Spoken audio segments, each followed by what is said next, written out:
Hi everybody, I am Dr. Rena Chawla, Faculty of Obs and Gynae at Conceptual OBG, and I'm very happy to tell you that we will be launching the much awaited question bank which has been in the pipeline for a long time.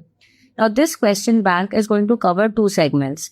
One segment is the PT set exam, those preparing for their secondary TNB. And the other segment is those preparing for the fellowship exams. This includes the FET exam, the NEET SS, and many institutes have their own MCQs or their own entrance exams, which is very similar to the FET and the NEET SS. Now, wherever I get this query, ma'am, how do we study for this? What do we do? Where do we read from? It's always been a big sort of question mark, how to study. And we are here to help you sort this out. I remember when I had given my FNB exam, this was in 2013. And I remember I got a rank of 13. It was a lot of overwhelming information. I remember reading the entire spread off and still I felt like I was nowhere. So it's very important to understand that the question bank we've made is tailored to your needs.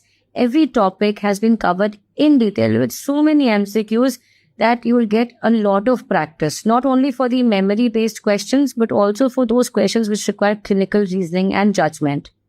Remember, fellowships open up an opportunity or open up the door for a lot of clinical opportunities. Okay, you are so many avenues open up, and it's become sort of the norm that after residency, yes, you can go both ways. You can be very happy, like I am doing general obs and gynae. The rank 13 I got, I never did actually pick up, although I was getting reproductive endocrinology, but then there are a lot of other factors, so I never really pursued it.